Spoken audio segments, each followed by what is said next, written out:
So I didn't know what it was about, but in situations like this, I didn't really have a choice. He was becoming more violent when he didn't get what he wanted, and I didn't really want to fight, so I sat down. But before we started, Blank came out of the room. Sean was wearing boxers. Blank was in the birthday suit. Blank addressed us morning. When he turned around in order to close the door, there was a dried cum stain on his back. Blank walked over, pulled a chair out to sit down next to us, lit up a blunt. Sean stretched, smiled, and said, "This East Coast West Coast beef is more lucrative than I thought, but it's getting dangerous." Blank responded, surprised, "Business first thing in the morning." "Damn, cuz, you want it?" Wait a minute. "Damn, cuz, you want it, but you know you don't got nothing to worry about. You got to pass, daddy." Okay, so if I'm just counting letters here, right? If I'm just counting X's and I'm thinking about East Coast, West Coast, right? If I'm counting those X's, how many how many letters are in the word Snoop?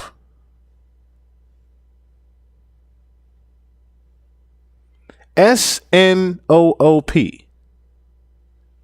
Thank you. If I'm thinking about five letters, that is starting to sound like Snoop, and then I'm hearing "damn, cuz you on it." But you know you don't get got nothing to worry about. I'm just gonna put Snoop in this blank part. So Snoop came out of the room. Sean was wearing boxers. Snoop was in his birthday suit. Snoop addressed us morning. When he turned around in order to close the door, there was a dry cum stain on his back. Snoop walked over, pulled a chair out, sat down next to us, and lit up a blunt. This is starting to fit Snoop like a motherfucker right here.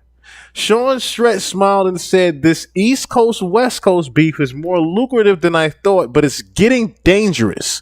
Snoop responded, surprised, "Business first thing in the morning. Damn, cuz, you on it? But you know you don't got nothing to worry about. You got to pass, daddy." Snoop smiled coyly. Sean apparently had something to talk about with Snoop as well, because he said, "I can protect everybody." Wow. Especially if someone is no longer going to be on my label. It was apparent Snoop was taken back by this turn of events, by his reply.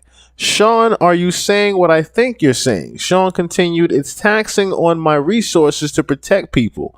Someone that isn't 100% on my team can't get 100% of my protection." Well, what the hell is going on here? What did Sean want from me? This morning is turning out to be way more than I expected, and I have to go. Quincy will be looking for me. Quincy will be looking for me. Meanwhile, I don't know what this says right here. This is four letters right here. So this is Snoop right here. Four letters. Blank apparently wanted clarity. So to be clear, if something happened, okay, this is Snoop.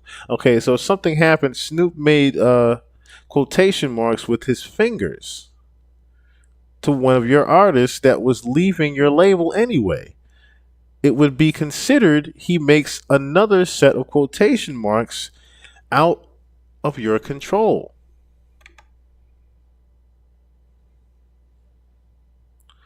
Yeah, this is Snoop. This is definitely Snoop.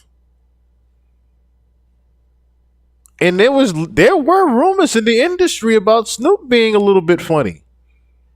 About Snoop having sugar in his tank.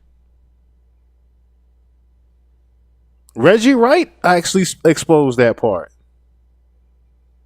Wow. In his words, "Oh wow." Just reading that right there. So again, this is confirming that Snoop also knew about Pac about to be murdered beforehand.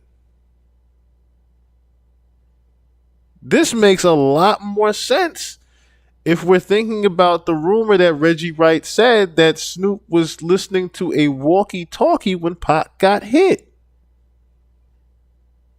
Yes. Hold on. We can't. We cannot. If we're going to confirm things here on the channel, we cannot go past this right here. We cannot go past this.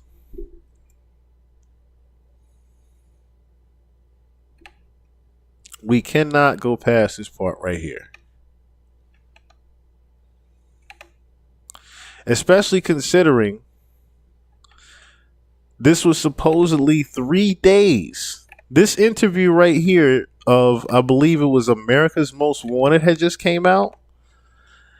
And it was literally about 3 days, it says in the captions here, that this was 3 days before Tupac was actually killed. And furthermore, all you have to do is just pay attention to Snoop Dogg in this particular interview. Look no further than Snoop Dogg's reaction and face with this whole interview right here. That's good. You cool? No, I'm straight. I can share with Dog. Straight. That's Mountain Dew. That shit nasty to the motherfucker. You try to do no bungee jump. I just wanted to clear my throat. You lost Best Rap Video. You'd all disappointed about that? Oh, no, I didn't lose, see, because I sold 6.5 million copies, so I won. When all these famous people get together, what's the one thing you take away? Is everybody much shorter than you thought? I know a lot of people find Snoop and say, 6'4", I had no idea. Oh, yeah. But do people seem shorter? There's a lot of attitude going on. What's the one thing you take away? Oh, it's a lot of attitude, of course, because nobody thought we would show up here. But, we always feel like we keeping it real. Scratch that. We always felt like we're being true to everything we've always stayed representing. And our audience is worldwide. We're not even on we coming out here and there's some East Coast, West Coast. We got beef with the people we got beef with. But we could go anywhere in the country because we are America's Most Wanted. Exactly. So you can't stop the flow. Can't stop what America wants. On that note, I know that Biggie and Puffy are here tonight. Did you see them? Do you have anything to say to them at all? Nah, but even if we saw them, we are businessmen. We are not animals. It's not like we're gonna see them and rush them and jump on them. If they see us and they want drama, we're gonna definitely bring it like only Dev Row could bring it. But we here as businessmen to enjoy and support the Video Music Awards for MTV because they support us. So if they want to come and use this business opportunity to get on some gangster, we do that better than anybody. Can you envision a day when, y'all, if not get together and make an album, just peacefully coexist? There's no dream of making an album with Biggie and Puffy or none of them. We're not sweating it like that. This is our family We over peacefully here. Coexist right now because we all cool. Everybody's here. They sell records. We sell records. Well, I guess you could call that selling records. What they do. We sell large amounts of records, and they sell a few records. And really, it's no competition. People are really making too much out of it than it is. It's really just if you want to talk. We're going to make it specific as to what you can talk about and what you can't talk about. And the East Coast, West Coast thing is something that the journalists and people are making up just to get paid off it so it can drag out. So they're perpetuating it so it could be drama, which I still love MTV, but when it all go down, don't look at me and Biggie and be like, why is there a big East Coast, West Coast war when you're shooting this to 300 homes, 300 countries, telling them about an East Coast, West Coast war that they would never know exists.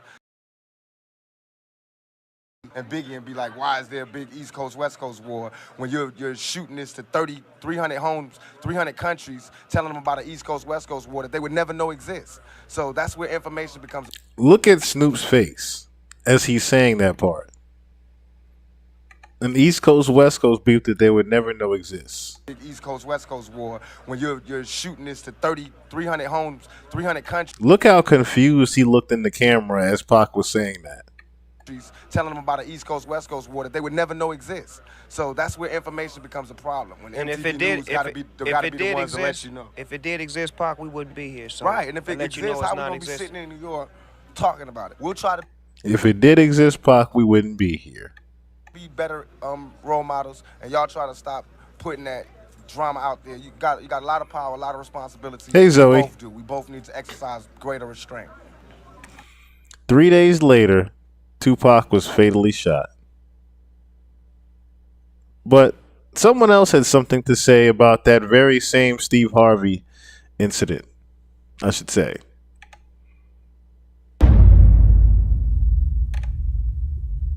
They use Pac.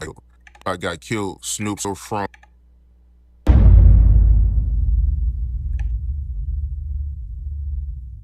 Check out this audio from Suge Knight. It's from his podcast with Dave Mays. This is Napoleon. If you don't know who Napoleon is pretty much one of the disciples from Tupac's crew back in the day. And he's speaking on, Tupac and Snoop being cool and how, after Tupac got killed, Snoop started hanging out with Diddy. And, he also speaks on how, Snoop, he did the Steve Harvey show with Diddy after Tupac got killed. Check this out. Okay. It's downloading right now.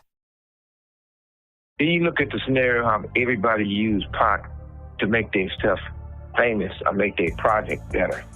You got people who use their songs with Pac and tell them how much they love Pac, but they do songs with Puffy. You got Steve Harvey, old bitch ass, this motherfucker telling, well, fuck Pac, according to everybody else. He brings Snoop and Puffy on there and say, these the dudes who's running this in the East Coast, West Coast. What's up, Snoop? What's up, Puff? Hey, whoa. Wait a minute, fellas here. Hold up. I know all about this East Coast, West Coast rivalry thing here, but we in Chicago now. This rivalry stuff, we gotta stop it, man. We stop that, we stop a lot of this violence. Yo, Steve, check this, man. All that East Coast, West Coast stuff is a bunch of media hype. It's been my dog from day one, you know what I'm saying? It's all good between me and him. That's my peoples. For real, that's what we came in for. We came in to light it up and ride it up. We make music for everybody. Now, Pac, if you love Pac so much, how you with the motherfucker everybody say got something to do with the first get down that happened to Pac in New York, then the second one. What you think about Suge comments? And I never asked you this before, but did you have an issue with Snoop hanging out with Diddy after Tupac got killed? I always felt that was wrong. I'm gonna just keep it real. I'm talking about from that, like now, okay, you know what I mean? I'm 46, Snoop probably early 50s. If he figured out now, he might go by the opinion that, okay, Puffy had nothing to do with Pac, we grown now. If he want to be his friend, no problem. But back then, that was just awkward. You know what I mean? And the reason why it was awkward to me that I never even like it because you knew how Pac felt about this individual. You know what I mean? Even if you don't agree with him, you probably could have said, you know what, I probably ain't gonna come out, publicly with this because until things clear up, till I really know I could be certain that, they didn't have nothing to do with Pac. But it's like, it was no, okay, it is what it is. So that I never really respected that back then. So you had an issue with it. You didn't like it. Never really liked it. It just was a strange look because you was Pac boy. You know what I mean? Puffy, it's clear they had some issues with Pac. And Pac died and all of a sudden you chilling with Puffy. Back then it just, okay, now you can say what you want. You all grandfathers, I guess. You know what I mean? That's different now. But back then I think it was weird, it was tasteless. You know what I mean? It didn't seem like you really had that much love for Pac. You could have just, you know what I mean? Unless he pressured them or like questioned Puffy, like, yo, what's up with this? What's up with that? Then you could say, you know what I mean? No problem. Like somebody said, okay, I believe somebody mentioned that they seen a video with me and the dude Prodigy or one of the dudes from My Deep, as if I was with.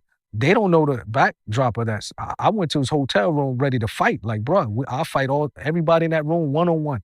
Even if I lose, it doesn't matter. The Outlaws was with me. My homie Tiny, the Mexican homie, was with me. I didn't go there and say, let me get in a video with these guys. I went there knocking on their door, doom, doom, doom. Tell them dudes to come out. What's up with y'all? What's up with you and Pac? You got a problem with Pac? Because we could just fight like man to man, face to face, and then shake hands. That was my approach with them. But when they told me they didn't have no problem, I don't mind being with you. You know what I mean? I don't mind shaking your hand because they told me they had love for Pac. So that's different. You know what I mean? If he come out and say, well, I already, I questioned Puffy about it. I believe that he didn't, he loved Pac. That's my opinion. I can move the way I want to move. So when people try to, I noticed somebody, I think on your page do that. Well, Napoleon was in the video with Mobb Deep. They don't know how I got in that video with Mobb Deep. You know what I mean? I pulled up on him but I'm the type of person, I never been a bully type of person. You know what I mean? If I talk to a person like a man and they tell me face to face, look, I got love for Pac, I'm comfortable to know if I can look in their eyes that if I believe what they said, I have the right to say, okay, no problem, I believe you. You know what I mean? And maybe that's what Snoop went through. I don't know. But let the people know because it was too early back then. Pac just had died. You know what I mean? Like, he have the right to say, the reason why I'm rolling with Puffy, I questioned him about my homie. He gave me this answer. So then he did what he had to do. But it just, you know what I mean? I never really agree with that, to be honest. The same way I couldn't be on the stage with him. When they wanted to do that tribute, I just couldn't do it. Like, I really felt in my heart, like, man, I can't believe this is about to happen. Like, are we really gonna be? I just couldn't do it. You know what I mean? And thank God it didn't happen. Alhamdulillah. It wasn't supposed to happen. So let us continue now with the book here. Let us continue now with the book.